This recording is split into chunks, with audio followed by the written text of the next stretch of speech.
ఆంధ్రప్రదేశ్లో మహిళలకు free bus ప్రయాణంపై ప్రభుత్వం సంచలన నిర్ణయం తీసుకున్నట్లు తెలుస్తోంది. ఫ్రీ బస్సుపై అసెంబ్లీ వేదికగా ప్రభుత్వం కీలక ప్రకటన చేసింది.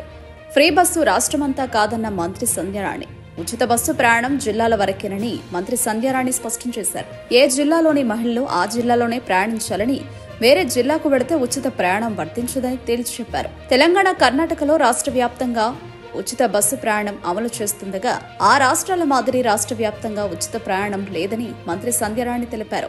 ఎన్నికల సమయంలో అనేక హామీలిచ్చి అధికారం చేపట్టే రాజకీయ పార్టీలు ఆ తర్వాత వాటిని అమలు చేయలేక చేతులెత్తేస్తున్నాయి. మరికొన్ని ప్రభుత్వాలిచ్చిన హామీలలో కొన్ని మాత్రమే అమలు చేస్తున్నాయి. ప్రస్తుతం దేశవ్యాప్తంగా మహిళలకు ఉచిత బస్సు ప్రయాణంపై చర్చ జరుగుతోంది. కర్ణాటకలో కాంగ్రెస్ ప్రభుత్వం ప్రవేశపెట్టిన ఈ పథకం ఆ తర్వాత తెలంగాణలోనూ అమలు చేస్తోంది. ఇక ఏపీ ఎన్నికల్లోనూ కూటమి ప్రభుత్వం అధికారంలోకి వస్తే ఉచిత ప్రయాణం కల్పిస్తామని హామీ ఇచ్చింది. అన్నట్లుగానే ఏపీలో కూటమి ప్రభుత్వం అమల్లోకి వచ్చింది.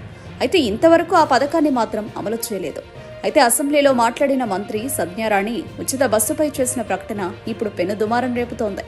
ఆంధ్రప్రదేశ్లో మహిళల కోసం కూటమి ప్రభుత్వం సూపర్ 6 లో భాగంగా ఇచ్చిన కీలక హామీ ఉచిత ఆర్టీసీ బస్సు ప్రయాణం.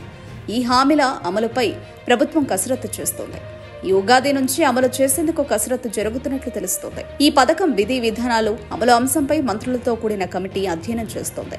ఆ నివేదిక రాగానే చర్చించి ఉచిత బస్సు ప్రయాణంపై అధికారికంగా ప్రకటన విడుదల చేయనున్నారు. అయితే ఉచిత బస్సు పథకం అమలుపై మంత్రి గుమ్మిడి సంధ్యారాణి శాసన మండలిలో కీలక ప్రకటన చేశారు.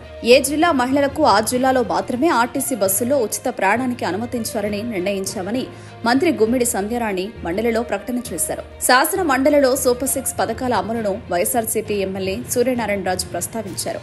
ఈ అంశంపై స్పందించిన మంత్రి సంధ్యారాణి మహిళలకు ఇచ్చిన హామీ ప్రకారం ఉచిత బస్సు ప్రయాణం ఖచ్చితంగా ఉంటుందని తేల్చి చెప్పారు. కాకపోతే ఒక జిల్లా నుంచి మరో జిల్లాకు వెళ్లేందుకు మాత్రం అనుమతి ఉండదన్నారు. తాము ఎన్నికల సమయంలో కూడా మహిళలకు జిల్లాలో ఉచిత ప్రయాణమని హామీ ఇచ్చామన్నారు మంత్రి సంధ్యారాణి. ఈ అంశంపై స్పష్టత ఇస్తున్నామని ప్రకటించారు. మొత్తం మీద ఉచిత బస్సు ప్రయాణంపై మంత్రి క్లారిటీ ఇచ్చారు. కాకపోతే అమలు ఎప్పటి నుంచో మాత్రం ప్రకటించలేదు. దీంతో రాష్ట్ర వ్యాప్తంగా ఉచితంగా బస్సు ప్రయాణం తెలంగాణ మహిళల్లాగా చేద్దామనుకున్న ఏపీ మహిళా లోకానికి షాక్ తగిలినట్లయింది. హామీ ఇచ్చి మరీ చేసిన కూటమి ప్రభుత్వంపై ఇప్పుడు సోషల్ మీడియాలో ట్రోల్స్ నడుస్తున్నాయి.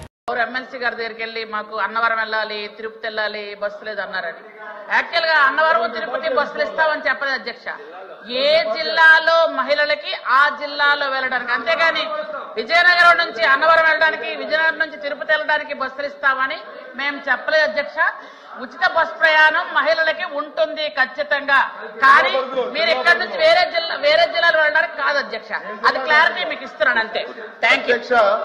ఈ ప్రకటన ఎన్నికల ముందు ఇచ్చారా, ఎన్నికలు అయ్యాక ఇచ్చారా?